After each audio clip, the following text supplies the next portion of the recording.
মধ্যপ্রাচ্যের আকাশে আবারও যুদ্ধের কালো মেঘ।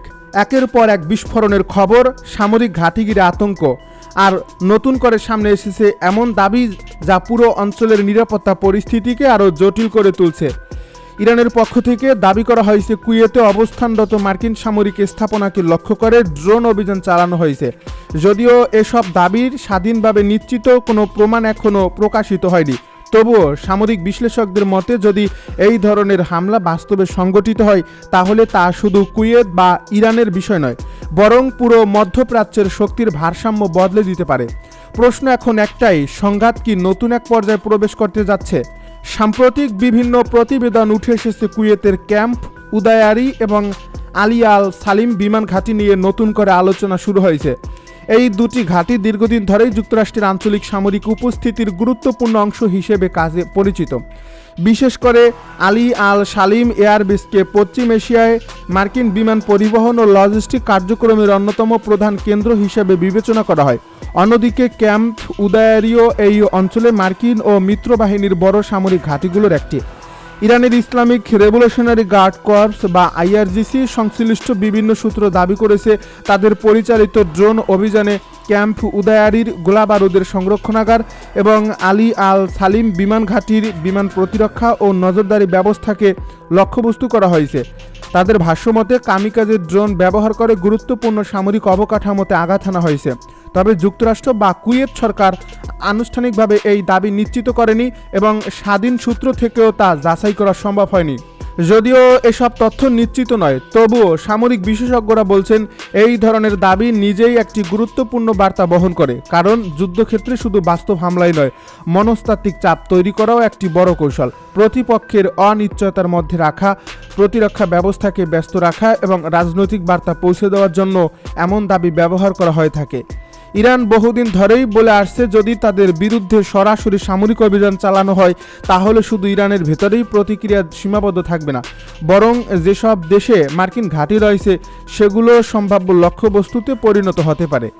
এই অবস্থানের পুনরাবৃত্তি করেছেন ইরানের বিভিন্ন কর্মকর্তা এবং নিরাপত্তা বিশ্লেষকেরা। ইরানের সংসদের জাতীয় নিরাপত্তা ও পররাষ্ট্রনীতি কমিটির সদস্য আহমেদ বকশায়েশ আরদেস্তনি আগে সতর্ক করে বলেছিলেন যুক্তরাষ্ট্র যদি ইরানের বিরুদ্ধে স্থল অভিযান শুরু করে তাহলে কুয়েত ও বাহরাইনে থাকা মার্কিন সামরিক উপস্থিতিও ইরানের প্রতিক্রিয়ার আওতায় আসতে পারে। যদিও এটি একটি রাজনৈতিক বক্তব্য, তবুও এমন বক্তব্য আঞ্চলিক উত্তেজনাকে আরও বাড়িয়ে দেয়। বিশ্লেষকদের মতে কুয়েতের ভৌগোলিক অবস্থানও এই আলোচনাকে গুরুত্বপূর্ণ করে তুলেছে। পারস্য উপসাগরের উত্তর প্রান্তে অবস্থিত দেশটি বহু বছর ধরেই যুক্তরাষ্ট্রের গুরুত্বপূর্ণ সামরিক সহযোগী। এখানকার বিভিন্ন ঘাঁটি শুধু প্রতিরক্ষা নয়, গোটা অঞ্চলে সেনা ও সরঞ্জাম পরিবহন, নজরদারি এবং জরুরি সামরিক অভিযানের জন্য ব্যবহৃত হয়। এ কারণেই যদি কখনো যুক্তরাষ্ট্র ও ইরানের মধ্যে সরাসরি সংঘর্ষ তীব্র হয় তাহলে কুয়েতের সামরিক স্থাপনাগুলোকে কৌশলগতভাবে গুরুত্বপূর্ণ হয়ে উঠতে পারে। তবে সামরিক বিশেষজ্ঞরা একই সঙ্গে মনে করিয়ে দিচ্ছেন কোনো দেশের ভেতরে হামলা চালানো মানেই সেই দেশের সংঘাতে অংশগ্রহণ হয়ে যেতে পারে, যার রাজনৈতিক ও কূটনৈতিক প্রভাব হবে অত্যন্ত গভীর। এদিকে সাম্প্রতিক সময়ে মধ্যপ্রাচ্যের বিভিন্ন এলাকায় ড্রোন এবং ক্ষেপণাস্ত্র ব্যবহারের প্রবণতা উল্লেখযোগ্যভাবে বেড়েছে। কম খরচে দীর্ঘ পথ অতিক্রম করতে সক্ষম এসব ড্রোন এখন আধুনিক যুদ্ধের অন্যতম কার্যকর অস্ত্র হিসাবে বিবেচিত হচ্ছে। এর ফলে প্রচলিত বিমান হামলার পরিবর্তে ড্রোন ব্যবহার করে গুরুত্বপূর্ণ সামরিক স্থাপনায় আঘাত হানার কৌশল ক্রমেই বেশি দেখা যাচ্ছে। সামরিক বিশ্লেষকেরা বলছেন যদি কোনো পক্ষ সত্যি কুয়েতের মতো দেশের ভেতরে মার্কিন ঘাঁটিকে লক্ষ্য করে হামলা চালিয়ে থাকে তাহলে এর সবচেয়ে বড় প্রভাব পড়বে আঞ্চলিক নিরাপত্তা ব্যবস্থার ওপর, কারণ তখন শুধু প্রতিশোধমূলক হামলার ঝুঁকি বাড়বে না, বরং উপসাগরীয় দেশগুলোকেও শুধু নিজেদের প্রতিরক্ষা ব্যবস্থা নতুনভাবে সাজাতে হতে পারে। অন্যদিকে বিভিন্ন আন্তর্জাতিক প্রতিবেদনে বলা হয়েছে পারস্য উপসাগর অঞ্চলের জ্বালানি অবকাঠামো নিয়েও উদ্বেগ বাড়ছে। তেল উৎপাদন ও রপ্তানিদের সঙ্গে জড়িত গুরুত্বপূর্ণ স্থাপনাগুলোতে নিরাপত্তা জোরদার করা হয়েছে বলে খবর এসেছে। কোথায় কোথায় সতর্কতামূলক ব্যবস্থা হিসেবে কর্মীদের সরিয়ে নেওয়া এবং জরুরি প্রস্তুতি নেওয়ার কথাও উল্লেখ করা হয়েছে। বিশ্ববাজারের দৃষ্টিকোণ থেকেও এই পরিস্থিতি অত্যন্ত গুরুত্বপূর্ণ, কারণ পারস্য উপসাগর দিয়ে বিশ্বের উল্লেখযোগ্য অংশের জ্বালানি পরিবহন হয়। এর ফলে এখানে সামান্য উত্তেজনাও আন্তর্জাতিক বাজারে তেলের দাম, জাহাজ চলাচল এবং বৈশ্বিক অর্থনীতিতে প্রভাব ফেলতে পারে।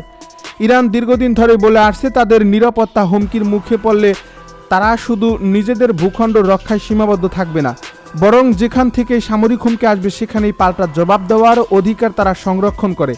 এই অবস্থানই বর্তমানে মধ্যপ্রাচ্যের বিভিন্ন দেশের জন্য নতুন উদ্বেগ তৈরি করেছে।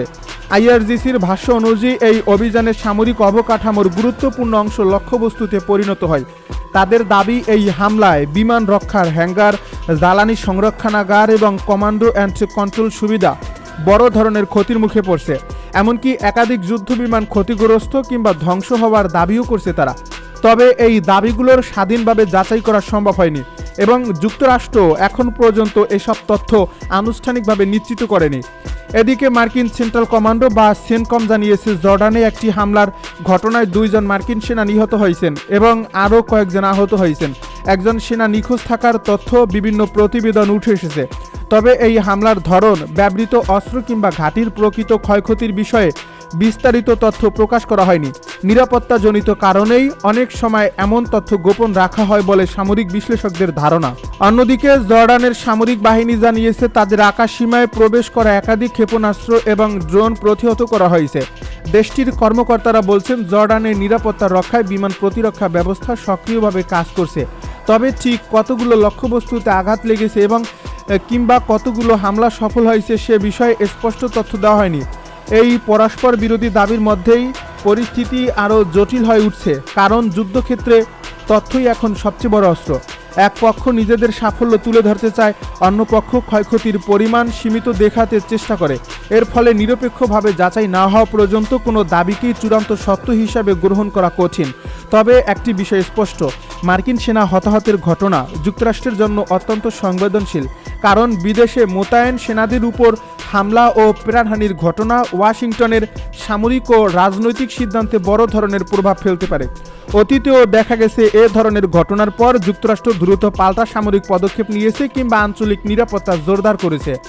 বিশ্লেষকদের মতে, যদি সত্যি এই গুরুত্বপূর্ণ সামরিক অবকাঠামো ক্ষতিগ্রস্ত হয়ে থাকে তাহলে তার প্রভাব শুধুমাত্র আর্থিক নয়, কৌশলগত হবে।